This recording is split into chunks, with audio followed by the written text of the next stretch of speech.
ಅಂಶತೆ. ಇವತ್ತು ನಾವು ತಿಳ್ಕೊಳ್ಳೋಣ ಅಂತರ್ಮುಖತೆ ಎಂದರೆ ಏನು.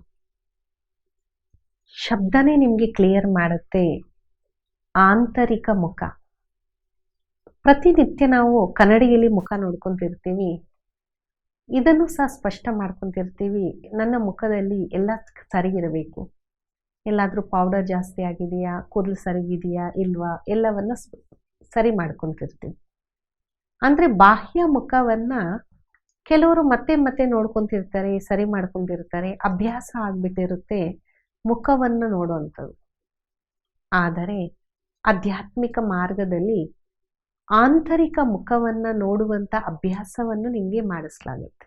ಅಂದರೆ ಮನಸ್ಸು ಅನ್ನೋದು ಒಂದು ದರ್ಪಣ ಆಗಿದೆ, ಬುದ್ಧಿ ಅನ್ನೋದು ಒಂದು ನೇತ್ರ ಆಗಿದೆ.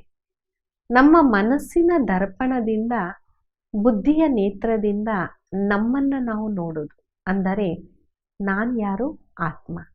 ನನ್ನ ಸತ್ಯ ಸ್ವರೂಪ, ಆತ್ಮದ ಸ್ವರೂಪವನ್ನು ನೋಡ್ತಾ ನನ್ನಲ್ಲಿರುವಂಥ ಬಲಹೀನತೆಗಳನ್ನು ಸರಿ ಮಾಡ್ಕೊಳ್ಳುವಂಥದ್ದು, ನನ್ನ ಜೊತೆ ನಾನು ಮಾತಾಡುವಂಥದ್ದು, ನನ್ನನ್ನು ನಾನು ಸರಿಪಡಿಸ್ಕೊಳ್ಳುವಂಥದ್ದೇ ಅಂತರ್ಮುಖತೆ. ಕೆಲವ್ರಿಗೆ ಅಭ್ಯಾಸ ಇರುತ್ತೆ, ಮನೆಗಳಲ್ಲೂ ಕೆಲಸ ಮಾಡ್ತಾ ಮಾಡ್ತಾ ಹೋಗ್ತಾ ಬರ್ತಾ ಏನೂ ಕೆಲಸ ಇರಲ್ಲ, ಅವಶ್ಯಕತೆ ಇರಲ್ಲ, ಆದರೂ ಕನ್ನಡಿಯಲ್ಲಿ ಮುಖ ನೋಡ್ಕೊಂಡು ಹೋಗ್ತಾ ಇರ್ತಾರೆ. ಬಂದಾಗ ಹೋಗಿ ನೋಡೋದು, ಹೋದಾಗ ನೋಡೋದು ಅಲ್ವಾ. ಅದೇ ರೀತಿ ಇಡೀ ದಿನ ಎಲ್ಲ ಕೆಲಸ ಕಾರ್ಯಗಳನ್ನು ಮಾಡ್ತಾ ನಮ್ಮ ಆಂತರಿಕದ ಕಡೆಗೆ, ನಮ್ಮ ಮೇಲೆ ನಾವು ಫೋಕಸ್ಸನ್ನು ಕೊಡ್ತಾ, ನಮ್ಮ ಮೇಲೆ ನಾವು ಗಮನವನ್ನು ಕೊಡ್ತಾ ನಮ್ಮ ಜೊತೆ ನಾವು ಮಾತಾಡೋದು ಅಥವಾ ಜ್ಞಾನದ ಚಿಂತನೆಯನ್ನು ಮಾಡಬೇಕು. ಇದಕ್ಕೆ ಹೇಳ್ತಾರೆ ಅಂತರ್ಮುಖತೆ. ಏನು ಚಿಂತನೆ ಮಾಡಬೇಕು, ಯಾವ ರೀತಿ ಮಾಡಬೇಕು, ತುಂಬ ಜನಕ್ಕೆ ಪ್ರಶ್ನೆ ಬರುತ್ತೆ. ಉದಾಹರಣೆಗೆ ಒಂದು ಶಬ್ದವನ್ನು ನಾನು ಹೇಳ್ತೀನಿ, ಸದಾ ಮುಗುಳು ನಗ್ತಾ ಇರಬೇಕು. ಮುಗುಳು ನಗೋದಂತೂ ಎಲ್ರಿಗೂ ಗೊತ್ತಿದೆ ಅಲ್ಲ. ಇವಾಗ ಮುಗುಳು ನಗೋದಂದ್ರೆ ಏನು, ಎಲ್ಲಿ ನಗಬೇಕು, ಯಾವ ರೀತಿ ನಗಬೇಕು, ಯಾವ ರೀತಿ ನನ್ನ ಜೀವನದಲ್ಲಿ ಅದನ್ನು ಅಳವಡಿಸ್ಕೋಬೇಕು. ಯಾಕೆಂದರೆ ಮುಗುಳು ನಗ್ತಿದ್ದಾಗ ನಾವು ಎಲ್ಲರನ್ನ ನಮ್ಮವರಾಗಿ ಮಾಡ್ಕೋಬೋದು. ಮುಗುಳು ನಗುವಂತಹ ಮುಖ ಯಾರಿಗಿಷ್ಟ ಆಗಲ್ಲ ಹೇಳಿ. ಎಂಥದೇ ಪರಿಸ್ಥಿತಿಯಲ್ಲೂ ನಾವು ಮುಗುಳು ನಗುತ್ತಾ ಅದನ್ನು ದೂರ ಮಾಡ್ಬೋದಲ್ವ. ಅಂದರೆ ಯಾರು ನಗೋದಕ್ಕೆ ಸಾಧ್ಯ? ಯಾರು ಹಗುರವಾಗಿರ್ತಾರೆ. ಅಂದಮೇಲೆ ಎಂತೆಂಥ ಪರಿಸ್ಥಿತಿಗಳಲ್ಲಿ ಇಡೀ ದಿನ ನಾನು ಮುಗುಳು ನಗುತ್ತಾ ನನ್ನ ಜೀವನವನ್ನು ಪಾರು ಮಾಡಬೇಕು, ಇದರ ಬಗ್ಗೆ ಚಿಂತನೆ ಮಾಡೋದಕ್ಕೆ ಅಂತರ್ಮುಖತೆ. ಅಂದರೆ 5 ಪ್ರಶ್ನೆಗಳು. ಯಾವುದೇ ಪರಿಸ್ಥಿತಿಗಳು ಬಂದಾಗ ನಾವು 5 ರೂಪದಲ್ಲಿ ಯೋಚನೆ ಮಾಡ್ತೀವಿ. ಯಾಕೆ, ಏನು, ಎತ್ತ, ಹಿಂಗಲ್ಲ, ಹಂಗೆ. ಅದೇ ರೀತಿ ಈ 5 ಶಬ್ದಗಳನ್ನು ಮುಂದೆ ಇಡ್ತಾ ನಿಮಗೆ ನೀವೇ ಪ್ರಶ್ನೆಯನ್ನು ಆಗ್ತಾ ನಿಮಗೆ ನೀವೇ ಉತ್ತರವನ್ನು ತೆಗೆಯೋದಕ್ಕೆ ಅಂತರ್ಮುಖತೆ ಅಂತ ಹೇಳ್ಬೋದು. ಇನ್ನೊಂದು ಉದಾಹರಣೆ ತಗೊಳ್ಳೋಣ. ಯಾವ ರೀತಿ ಗಂಭೀರವಾಗಿರಬೇಕು. ಇವಾಗ ಎಲ್ಲಿ ಗಂಭೀರವಾಗಿರಬೇಕು? ಗಂಭೀರತೆ ಅಂದರೆ ಏನು, ಯಾವ ರೀತಿ ಮಾಡಬೇಕು, ಎಲ್ಲಿ ಮಾಡಬೇಕು, ಈ ರೀತಿ ನನಗೆ ನಾನೇ ಪ್ರಶ್ನೆಯನ್ನು ಆಗ್ತಾ ನನಗೆ ನಾನೇ ಉತ್ತರವನ್ನು ಕೊಡೋದಕ್ಕೆ ಅಂತರ್ಮುಖತೆ ಅಂತ. ಅಂದರೆ ಇಲ್ಲಿ ನಮಗೆ 2 ವಿಚಾರ ಬರುತ್ತೆ. ಒಂದು ಬಾಹ್ಯ ಮುಖ, ಎರಡನೇದು ಅಂತರ್ಮುಖತೆ. ಬಾಹ್ಯ ಮುಖದ ಕಡೆಗೆ ಯಾರಿಗೆ ಜಾಸ್ತಿ ಗಮನ ಇರುತ್ತೆ, ಬಾಹ್ಯ ಮುಖ ಅಂದರೆ ಪ್ರಪಂಚದ ಕಡೆಗೆ ಯಾರಿಗೆ ಜಾಸ್ತಿ ಗಮನ ಇರುತ್ತೆ ಅವರು ಶಬ್ದದಲ್ಲಿ ಜಾಸ್ತಿ ಬರ್ತಾರೆ. ಅವ್ರೇನು ಮಾಡ್ತಿದ್ದಾರೆ, ಇವ್ರೇನು ಮಾಡ್ತಿದ್ದಾರೆ, ಇವ್ರ ಅಭಿಪ್ರಾಯ ಏನು, ಅವ್ರ ಅಭಿಪ್ರಾಯ ಏನು, ಅವ್ರೇನು ಯೋಚನೆ ಮಾಡ್ತಿದ್ದಾರೆ. ಅಂದರೆ ಹೊರಗಡೆಯ ಜಗತ್ತಿನ ಕಡೆಗೆ ಯಾರಿಗೆ ಜಾಸ್ತಿ ಗಮನ ಇರುತ್ತೆ ಅವರಿಗೆ ಬಾಹರ್ಮುಖತೆ ಅಂತೀವಿ. ಬಾಹರ್ ಅಂದರೆ ಹೊರಗಡೆ ಅಂತ. ಅಂತರ್ಮುಖತೆ ಅಂದರೆ ನನ್ನ ಕಡೆ, ನನ್ನ ಆಂತರಿಕ ಪ್ರಪಂಚದ ಕಡೆಗೆ, ನನ್ನ ವ್ಯಕ್ತಿತ್ವದ ಕಡೆಗೆ ಯಾರಿಗೆ ಜಾಸ್ತಿ ಗಮನ ಇರುತ್ತೆ ಅವರಿಗೆ ಅಂತರ್ಮುಖ ಅಂತ ಹೇಳಿ. ಅಂದರೆ ಆಂತರಿಕದ ಕಡೆಗೆ ಗಮನ ಇಡುವಂಥದ್ದು. ಅದಕ್ಕೆ ಬಹಳ ಒಳ್ಳೆ ಉದಾಹರಣೆಯನ್ನು ನಾವು ಕೊಡ್ತಿರ್ತೀವಿ. ಬಾಳೆ ಗಿಡದಲ್ಲಿ ಬಾಳೆ ಹೂವನ್ನು ನೀವು ನೋಡಿರ್ತೀರ, ಅದಕ್ಕೂ ಎಲೆಗಳಿರುತ್ತೆ. ನೀವು ಒಂದು ಎಲೆ ತೆಗೆದಾಗ ಇನ್ನೊಂದು ಎಲೆ ಕಾಣಿಸುತ್ತೆ, ಇನ್ನೊಂದು ತೆಗೆದಾಗ ಇನ್ನೊಂದು. ಅಂದರೆ ಎಲೆಯ ಒಳಗಡೆ ಎಲೆ ಇರುತ್ತೆ. ಅಂದರೆ ಬಾಳೆ ಹೂವಿನ ಎಲೆಯ ಒಳಗಡೆ ಎಲೆ ಇರುತ್ತೆ. ಅದೇ ರೀತಿ ಯಾವ ವ್ಯಕ್ತಿ ತನ್ನ ಕಡೆಗೆ ಫೋಕಸ್ ಮಾಡ್ತಾನೆ, ತನ್ನ ಮೇಲೆ ತಾನು ಗಮನವನ್ನ ಇಟ್ಕೊಂಡಿರ್ತಾನೆ. ಯಾವ ವ್ಯಕ್ತಿ ಅಂತರ್ಮುಖಿಯಾಗಿರ್ತಾನೆ ಆತನಿಗೆ ಆಂತರಿಕದ ಕಡೆಗೆ ಗಮನ ಹೆಚ್ಚು ಇರುವ ಕಾರಣ, ಫೋಕಸ್ ಇರುವ ಕಾರಣ ಆತ ಸದಾ ಒಳಗಡೆನೆ ಗಮನ ಕೊಡ್ತಿರ್ತಾನೆ. ಬಲೆ ತನ್ನ ಸುತ್ತಮುತ್ತಲು 10 ಜನ ಕೂತಿರ್ಬೋದು, ಮಾತಾಡ್ತಿರ್ಬೋದು, ಎಲ್ಲರನ್ನ ನೋಡ್ತಿರ್ತಾನೆ, ಕೇಳ್ತಿರ್ತಾನೆ. ಆ ರೀತಿ ಎಲ್ಲ ಆತನ ಕಿವಿಯ ಮೇಲೆ ಶಬ್ದಗಳು ಬೀಳೋದಿಲ್ಲ, ಇಲ್ಲ ತನ್ನ ಕಣ್ಣಿನ ದೃಷ್ಟಿ ಯಾರ ಮೇಲೆ ಹೋಗೋದಿಲ್ಲ, ಗಮನಿಸೋದಿಲ್ಲ. ಆ ರೀತಿ ಇಲ್ಲ. ಎಲ್ಲರನ್ನ ನೋಡ್ತಿದ್ರು, ಎಲ್ಲರ ಮಾತನ್ನ ಕೇಳ್ತಿದ್ರು.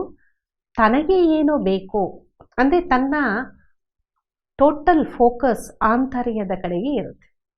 ನೋಡಿ, ಕೆಲವೊಂದ್ಸಲ ನೀವೇನಾದ್ರೂ ವಿಶೇಷವಾದ ವಿಷಯವನ್ನ ಗಮನ ಇಟ್ಟು ಯೋಚನೆ ಮಾಡ್ತಿರ್ತೀರ. ನಿಮ್ಮ ಸುತ್ತಮುತ್ತ ಹಲವಾರು ಜನ ಕೂತಿರ್ತಾರೆ, ಆದರೆ ಅವರ ಶಬ್ದಗಳ ಪ್ರಭಾವ ನಿಮ್ಮ ಮನಸ್ಸಿನ ಮೇಲೆ ಬೀಳಲ್ಲ. ನಿಮಗೇನು ಯೋಚನೆ ಮಾಡಬೇಕು ಅದರ ಕಡೆನೇ ನಿಮ್ಮ ಒಂದು ಮನಸ್ಸು ತೊಡಗಿರುತ್ತೆ ಅಲ್ವಾ? ಆ ರೀತಿ ಯಾವ ವ್ಯಕ್ತಿ ಅಂತರ್ಮುಖಿಯಾಗಿರ್ತಾನೆ ಆತ ಇಡೀ ಪ್ರಪಂಚದ ಮಧ್ಯದಲ್ಲಿ ಇದ್ದರು, ಅನೇಕ ಜನ ವ್ಯಕ್ತಿಗಳ ಜೊತೆ ಕೆಲಸ ಮಾಡ್ತಿದ್ರು, ತನ್ನ ಸಂಪೂರ್ಣ ಗಮನ ಆಂತರಿಕ ವ್ಯಕ್ತಿತ್ವದ ಬಗ್ಗೆ ಇರುತ್ತೆ. ಅಂದಮೇಲೆ ಈತ ಏನ್ ಮಾಡ್ತಾನೆ ಇಡೀ ದಿನ? ಕೆಲವರು ಮಹಿಳೆಯರಾಗ್ಲಿ ಪುರುಷರಾಗ್ಲಿ ಕೆಲವೊಂದು ಅಭ್ಯಾಸ ಇರುತ್ತೆ. ಅವರಾಯ್ತು, ಅವ್ರ ಮನೆ ಆಯ್ತು, ಅವರಾಯ್ತು, ಅವ್ರ ಕೆಲಸ ಆಯ್ತು, ಅಷ್ಟರಲ್ಲೇ ಇರ್ತಾರೆ. ಬೇರೆಯವ್ರ ಬಗ್ಗೆ ಅವ್ರು ಅಷ್ಟು ಇಡಿಸೋದಿಲ್ಲ, ಅಂದ್ರೆ ಅಷ್ಟು ಅವರು ಇಂಟ್ರೆಸ್ಟ್ ಕೊಡೋದಿಲ್ಲ, ಅಲ್ಲಿವರೆಗೆ ಇರ್ತಾರೆ. ಆ ರೀತಿ ಯಾವ ವ್ಯಕ್ತಿ ಅಂತರ್ಮುಖಿಯಾಗಿರ್ತಾನೆ ಆತನಿಗೆ ತನ್ನ ವ್ಯಕ್ತಿತ್ವವನ್ನ ಉತ್ತಮವಾದ ರೀತಿಯಲ್ಲಿ ತಗೊಂಡು ಹೋಗೋದಾಗ್ಲಿ, ಉತ್ತಮವಾದ ಶಿಖರವನ್ನ ಸೇರಿಸೋದೇ ತನ್ನ ಲಕ್ಷ್ಯವಾಗಿರುವ ಕಾರಣ ತಾನು ಅದರಲ್ಲೇ ಬ್ಯುಸಿಯಾಗಿರ್ತಾರೆ. ಹೇಳ್ತಾರೆ, ಒಂದು ಹೆಣ್ಮಗು ಮನೆಯಲ್ಲಿ ಕೆಲಸ ಮಾಡಬೇಕು ಅಂದ್ರೆ ಇಡೀ ದಿನ ಮಾಡಿದ್ರೂ ಮುಗಿಯೋದಿಲ್ಲ ಅಂತ. ಅದೇ ಒಂದು ಹೆಣ್ಣಿಗೆ ಕೆಲಸ ಮಾಡಬಾರ್ದು ಅನ್ನೋ ವಿಚಾರ ಇದ್ರೆ ಏನು ಕಾಣಿಸೋದಿಲ್ಲ ಅಂತ. ಆ ರೀತಿ ಯಾವ ವ್ಯಕ್ತಿಗೆ ತನ್ನ ಆಂತರ್ಯ ಜಗತ್ತಿನ ಎಲ್ಲಾ ವಿಷಯಗಳ ಸ್ಪಷ್ಟೀಕರಣ ಇರುತ್ತೆ, ಪರಿಜ್ಞಾನ ಇರುತ್ತೆ, ತನಗೆ ಬೇಕಾದಷ್ಟು ಕೆಲಸ ಇರುತ್ತೆ ಮಾಡೋದಿಕ್ಕೆ. ಅಂದರೆ ತನ್ನನ್ನು ತಾನು ನೋಡೋದು, ತನ್ನ ಭಾವನೆಗಳನ್ನು ಶ್ರೇಷ್ಠ ಮಾಡ್ಕೊಳೋದು, ತನ್ನ ಫೀಲಿಂಗ್ಸನ್ನು ಶೀತಲವಾಗಿ ಇಟ್ಕೊಳೋದು, ಪ್ರತಿ ಪರಿಸ್ಥಿತಿಯಲ್ಲಿ ತನ್ನನ್ನು ತಾನು ಸದೃಢತೆಯಿಂದ ಉನ್ನತವಾದ ಮಾರ್ಗದಲ್ಲಿ ಕರ್ಕೊಂಡು ಹೋಗೋದು, ತನ್ನ ಕರ್ಮವನ್ನು ಶ್ರೇಷ್ಠವಾಗಿ ಮಾಡ್ಕೊಳೋದು, ಪರಮಾತ್ಮನ ಚಿಂತನೆ, ಜ್ಞಾನ ಚಿಂತನೆ, ಇದೆಲ್ಲನೂ ತಾನು ಆಂತರ್ಯದಲ್ಲಿ ಮಾಡ್ತಿರ್ತಾನೆ. ಅಂದರೆ ತನಗೆ ಸಮಯನೇ ಸಿಗೋದಿಲ್ಲ ಬಾಹ್ಯ ಪ್ರಪಂಚದ ಬಗ್ಗೆ ಗಮನ ಕೊಡಕ್ಕೆ. ಅಂದರೆ ಅದರ ಅರ್ಥ ಆ ರೀತಿನೂ ಅಲ್ಲ, ತನ್ನ ಸುತ್ತಮುತ್ತಲಿನ ಜಗತ್ತಿನಲ್ಲಿ ಏನು ನಡೀತಿದೆ ಅದು ಅವ್ರಿಗೆ ಗೊತ್ತಿಲ್ಲ ಅಂತಲ್ಲ, ನಿಮಗಿಂತಲೂ ಅವ್ರಿಗೆ ಸ್ಪಷ್ಟವಾಗಿ ಎಲ್ಲ ಅರ್ಥ ಆಗತ್ತೆ. ಯಾಕೆಂದರೆ ಯಾವ ವ್ಯಕ್ತಿಗೆ ಆಂತರಿಕ ಜಗತ್ತಿನ ಜ್ಞಾನ ಇರುತ್ತೆ ಅವ್ರಿಗೆ ಬಾಹ್ಯ ಪ್ರಪಂಚದ ಜ್ಞಾನ ನೋಡಿದ್ರೆ ಸಾಕು, ಅದನ್ನು ಅವರು ಅರ್ಥ ಮಾಡ್ಕೊಳ್ತಾರೆ. ಅಂದರೆ ಯಾವ ರೀತಿ ತಾಯಿಗೆ ತನ್ನ ಮಗುವಿನ ಮುಖಚರಣೆಯನ್ನು ನೋಡಿ ಗೊತ್ತಾಗ್ಬಿಡುತ್ತೆ ಮಗುವಿನ ಮನೋಸ್ಥಿತಿ ಹೆಂಗಿರ್ಬೋದು, ಖುಷಿಯಾಗಿದೆಯಾ, ದುಃಖಿಯಾಗಿದೆಯಾ, ಚಿಂತೆ ಮಾಡ್ತಿದೆಯಾ, ಇಲ್ಲ ನಾರ್ಮಲ್ ಆಗಿದೆಯಾ. ಅದೇ ರೀತಿ ಯಾವ ವ್ಯಕ್ತಿ ಅಂತರ್ಮುಖಿಯಾಗಿರ್ತಾನೆ ಆತನಿಗೆ ಆಂತರ್ಯ ಜಗತ್ತಿನ ಅನೇಕ ವಿಷಯಗಳು ಗೊತ್ತಿರುವ ಕಾರಣ ಬಾಹ್ಯ ಪ್ರಪಂಚವನ್ನ ಒಂದು ಸಲ ಬಗ್ಗಿ ನೋಡಿದ್ರೆ ಸಾಕು, ಅದನ್ನು ಸ್ಪಷ್ಟವಾಗಿ ಅರ್ಥ ಮಾಡಿಕೊಳ್ಳಬಲ್ಲ. ಅದನ್ನ ಈ ರೀತಿ ಹೇಳ್ಬೋದು, ಭಗವದ್ಗೀತೆಯಲ್ಲಿ ಶ್ರೀಕೃಷ್ಣ ಅರ್ಜುನನಿಗೆ ಹೇಳಿದರೆ, ಏ ಅರ್ಜುನ, ಪ್ರಪಂಚದಲ್ಲಿ 3 ಪ್ರಕಾರದ ಮಾನವ ಇದ್ದಾನೆ. ಒಂದು ಸತೋ ಪ್ರಧಾನ ಮಾನವ, ಎರಡನೇದು ರಜೋ ಪ್ರಧಾನ ಮಾನವ, ಮೂರನೇದು ತಮೋ ಪ್ರಧಾನ ಮಾನವ. ಯಾರು ತಮೋ ಪ್ರಧಾನಿಯಾಗಿರ್ತಾರೆ ಅವರು ಸದಾ ಅವರ ಮಾತು, ಹಾವ, ಭಾವ ಎಲ್ಲ ಬಹಳ ಹೀನ ಸ್ಥಿತಿಯಲ್ಲಿ ಇರುತ್ತೆ, ಅಂದ್ರೆ ವಿಕಾರಗಳಿಂದ ತುಂಬಿರುತ್ತೆ. ರಜೋ ಪ್ರಧಾನ ಮಾನವ ಮಿಕ್ಸ್ ಆಗಿರ್ತಾನೆ, ಸತೋಗುಣಿ ಮಾನವ ಸಾತ್ವಿಕವಾಗಿರ್ತಾನೆ. ಅದೇ ರೀತಿ ಆ ಅಂತರ್ಮುಖಿ ಮಾನವ ಜಗತ್ತನ್ನ ನೋಡ್ತಾನೆ, ಆದರೆ ಜಗತ್ತಿನ ಪ್ರಭಾವದಿಂದ ಅತೀತವಾಗಿ ತನ್ನ ಜಗತ್ತಿನಲ್ಲಿ ತಾನು ಸದಾ ಬ್ಯುಸಿಯಾಗಿ ಇರ್ತಾನೆ. ಯಾರು ಅಂತರ್ಮುಖಿಯಾಗಿರ್ತಾರೆ, ಬಾಹ್ಯ ಅಂದ್ರೆ ಹೊರಗಡೆಯಿಂದ ಅವ್ರು ನೋಡಕ್ಕೆ ಗಂಭೀರವಾಗಿರ್ತಾರೆ. ಯಾವ ರೀತಿ ಯಾವ ಸಮುದ್ರದಲ್ಲಿ ಒಳಗಡೆ ರಿಚ್ ಅಂದ್ರೆ ಬೇಕಾದಷ್ಟು ವಸ್ತುಗಳು ಸಿಗತ್ತೆ, ಅಂದ್ರೆ ಡೈಮಂಡ್ಸ್ ಇರ್ಬೋದು, ಮುತ್ತು ರತ್ನಗಳಿರ್ಬೋದು, ಅನೇಕ ಪ್ರಕಾರದ ಪ್ರಕೃತಿಯ ಆ ಸುಖ ಸಾಧನೆಗಳು ಬಹಳಷ್ಟು ಸಮುದ್ರದ ಒಳಗಡೆನೂ ಇರುತ್ತೆ. ಅದಕ್ಕೆ ಪ್ರಕೃತಿಯ ಸಂಪತ್ತು ಅಂತ ನಾವು ಹೇಳ್ತೀವಿ. ಪಶು ಪಂಚಿಗಳು, ಜಂತುಗಳಿರ್ಬೋದು, ಅಥವಾ ಸಣ್ಣ ಸಣ್ಣ ಮೀನುಗಳಿರ್ಬೋದು, ಬೇಕಾದಷ್ಟು ಪ್ರಕೃತಿಯ ವಸ್ತುಗಳು ಬೇಕಾದಷ್ಟು ಅದರಲ್ಲಿ ಇರುತ್ತೆ. ಅದು ಹೊರಗಡೆಯಿಂದ ಗಂಭೀರವಾಗಿರುತ್ತೆ ಅಲ್ವಾ. ಆ ರೀತಿ ಯಾವ ವ್ಯಕ್ತಿ ಆಂತರ್ಯದಿಂದ ಸಮೃದ್ಧಿಯಾಗಿರ್ತಾನೆ, ಹೊರಗಡೆಯಿಂದ ಗಂಭೀರನಾಗಿರ್ತಾನೆ, ದೈಹಿಕವಾಗೂ ಗಂಭೀರವಾಗಿ ಕಾಣಿಸ್ತಾನೆ. ಅಂದರೆ ಇಬ್ಬರು ನಿಮ್ಮ ಮುಂದೆ ಕೂತಿದ್ದಾರೆ, ಒಬ್ಬರು ಕೈಕಾಲು ಆಡಿಸ್ತಾ ಇರ್ತಾರೆ, ಅಲ್ಲಿ ನೋಡ್ತಾರೆ ಇಲ್ಲಿ ನೋಡ್ತಾರೆ, ತುಂಬ ಚಂಚಲವಾಗಿ ಕೂತಿರ್ತಾರೆ. ಇನ್ನೊಬ್ಬ ವ್ಯಕ್ತಿ ಏಕಾಗ್ರವಾಗಿ ಮತ್ತೆ ಸ್ಥಿರವಾಗಿ ಕೂತಿರ್ತಾರೆ. ಅವಾಗ ನೀವೇನಂತೀರ, ನೋಡಿ ಇವರೆಷ್ಟು ಗಂಭೀರವಾಗಿದ್ದಾರೆ, ಇವರ ನೇತ್ರಗಳು ಸ್ಥಿರವಾಗಿದೆ, ಮುಖ ಸ್ಥಿರ ಆಗಿದೆ, ಕೈಕಾಲು ಸ್ಥಿರವಾಗಿದೆ. ಅಂದರೆ ಯಾವ ವ್ಯಕ್ತಿ ಅಂತರ್ಮುಖಿಯಾಗಿರ್ತಾರೆ ಅವರು ಒಳಗಡೆ ಬ್ಯುಸಿ ಆಗಿರೋದ್ರಿಂದ ಹೊರಗಡೆ ಗಂಭೀರವಾಗಿರ್ತಾರೆ, ಮಾನಸಿಕವಾಗೂ ಗಂಭೀರವಾಗಿರ್ತಾರೆ, ದೈಹಿಕವಾಗೂ ಗಂಭೀರವಾಗಿರ್ತಾರೆ. ದೇವತೆಗಳ ನೇತ್ರವನ್ನ ನೋಡಿ ಚಂಚಲತ್ವ ಕಾಣಿಸತ್ತಾ ಇಲ್ವಲ್ಲ.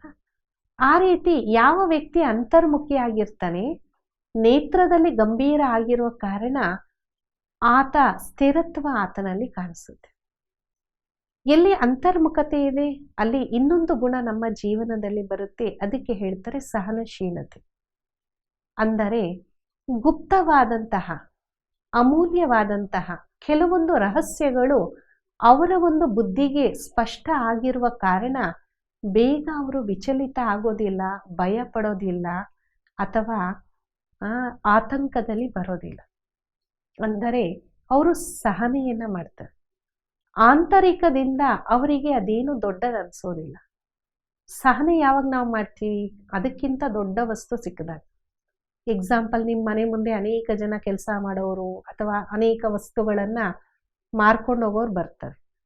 ಅದ್ರಲ್ಲಿ ಯಾರಾದರೂ ನಿಮಗೆ ಹಳೆ ಮಿಕ್ಸಿ ಕೊಡ್ರಿ, ನಾವು ಹೊಸದು ಕೊಡ್ತೀವಿ ಅಂದಾಗ ನಿಮ್ಗೇನು ಕಷ್ಟ ಅನ್ಸಲ್ಲ, ಅದು ಸಹನೆ ಮಾಡೋದು ಈಸಿ ಅನ್ಸ್ಬಿಡುತ್ತೆ. ಹೊಸದು ಕೊಡ್ರಿ ಹಳೇದು ಕೊಡ್ತೀವಿ ಅಂದರೆ ಕಷ್ಟ ಆಗ್ಬಿಡುತ್ತೆ, ಯಾರು ಬಿಡೋದಿಲ್ಲ ಅಲ್ವಾ. ಆ ರೀತಿ ಯಾರು ಅಂತರ್ಮುಖಿಯಾಗಿರ್ತಾರೆ, ಸೃಷ್ಟಿಯ ಗತಿವಿಧಿ ನಿಯಮಗಳನ್ನು, ಜ್ಞಾನದ ಪರಿಪಕ್ವತೆ ಅವರಲ್ಲಿ ಇರುವ ಕಾರಣ ಪ್ರತಿ ಕರ್ಮದ ಪ್ರತಿಕ್ರಿಯೆ ಏನು, ಯಾವ ಕರ್ಮ ಮಾಡಿದ್ರೆ ಏನು ಪ್ರಾಪ್ತಿಯಾಗುತ್ತೆ, ಎಲ್ಲಿ ಯಾವ ರೀತಿ ಇದ್ದಾಗ ಏನು ಅದರ ಒಂದು ಪ್ರಭಾವ ಆಗ್ಬೋದು ಅನ್ನೋದು ಗೊತ್ತಿರೋ ಕಾರಣ ಅವರು ಸದಾ ಸಹನಶೀಲರಾಗಿರ್ತಾರೆ. ಅಂದರೆ ಬೇಗ ರಿಯಾಕ್ಟ್ ಆಗೋದಿಲ್ಲ. ಮತ್ತೆ ಅವರ ಮುಖವನ್ನು ನೋಡಿದಾಗ ಸದಾ ಹರ್ಷಿತರಾಗಿರ್ತಾರೆ. ಯಾಕೆಂದರೆ ಅಂತರ್ಮುಖಿಯಾದಾಗ ಸದಾ ಅವರಿಗೆ ಪ್ರಾಪ್ತಿ ಆಗ್ತಾನೇ ಇರುತ್ತೆ.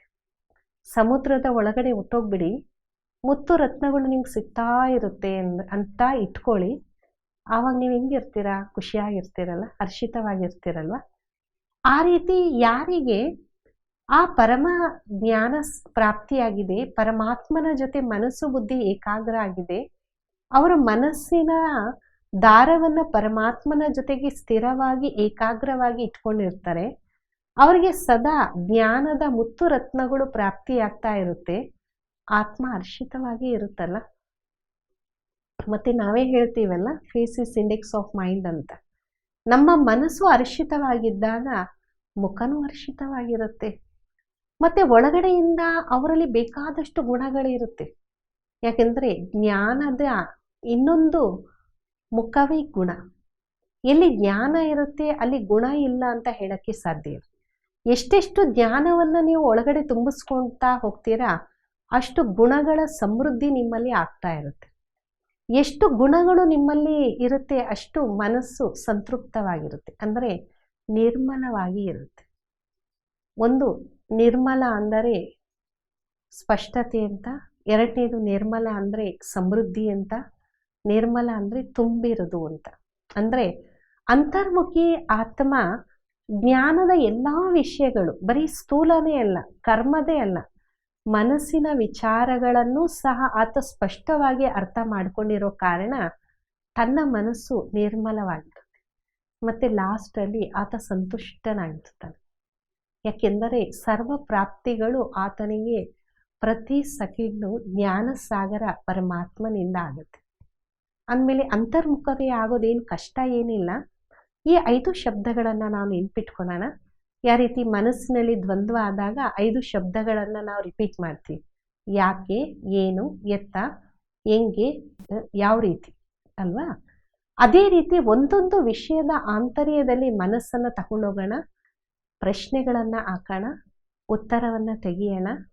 ನಮ್ಮ ಜೀವನದಲ್ಲಿ ಎಲ್ಲಿ ಯಾವ ರೀತಿ ಅದನ್ನು ನಡೆಸ್ಕೊಂಡಾಗ ನಮ್ಮ ಜೀವನ ಪ್ರಗತಿಯ ಕಡೆಗೆ ಹೋಗುತ್ತೆ ಅನ್ನೋದನ್ನು ಚಿಂತನೆ ಮಾಡೋಣ. ಈ ರೀತಿ ಪ್ರತಿನಿತ್ಯ ಒಂದೊಂದು ಜ್ಞಾನ ರತ್ನಗಳ ಚಿಂತನೆಯಲ್ಲಿ ಹೋಗ್ತಾ ಜೀವನದ ನಮ್ಮ ಪರ್ದ ಸುಂದರವಾಗಿ ಅಲಂಕಾರ ಮಾಡ್ಕೊಳ್ಳೋಣ. ಅಂದರೆ ಗುಣಗಳಿಂದ, ಶಕ್ತಿಗಳಿಂದ, ಕಲೆಗಳಿಂದ. ಇದಕ್ಕೆ ಹೇಳ್ತಾರೆ ಅಂತರ್ಮುಖತೆ. ಅದಕ್ಕೆ ಹೇಳ್ತಾರೆ ಒಂದು ಮಾತು, ಅಂತರ್ಮುಖಿ ಸದಾ ಸುಖಿ ಅಂತ. ಅಂದರೆ ಅವರು ಬಾಹ್ಯ ಜಗತ್ತಿನಲ್ಲಿ ಬುದ್ಧಿ ಓಡಿಸೋದಿಲ್ಲ. ಅಂದರೆ ಅವ್ರಿಗೆ ಗೊತ್ತಿಲ್ಲ ಅಂತಲ್ಲ, ಅವ್ರು ಜಾಸ್ತಿ ಅದರ ಬಗ್ಗೆ ಗಮನ ಕೊಡೋದಿಲ್ಲ. ತನ್ನ ಒಳಗಡೆ ಆಗುವ ಪ್ರಾಪ್ತಿಗಳ ಬಗ್ಗೆ ಜಾಸ್ತಿ ಗಮನ ಕೊಡೋದ್ರಿಂದ ಮತ್ತೆ ಅವ್ರಿಗೆ ಸ್ಪಷ್ಟೀಕರಣ ಇರೋ ಕಾರಣ, ನಿಮ್ಗೆ ಯಾರಾದರೂ ಪ್ರತಿ ಸೆಕೆಂಡು ವಜ್ರ ವೈಡೂರ್ಯ ಕೊಡ್ತಾ ಇದ್ರೆ ನೀವು ಹೆಂಗಿರ್ತೀರಾ? ಸಂತೃಪ್ತವಾಗಿರ್ತೀರಲ್ಲ. ಆ ರೀತಿ ಅವರು ಸಹ ಇರ್ತಾರೆ. ಅಂತರ್ಮುಖತೆ ಅಂದರೆ ನನ್ನನ್ನು ನಾನು ಅರಿಯೋದು, ನನ್ನನ್ನು ನಾನು ಸಂಪನ್ನ ಮಾಡ್ಕೊಳ್ಳೋದು. ಗೊತ್ತಾಯ್ತಲ್ಲ?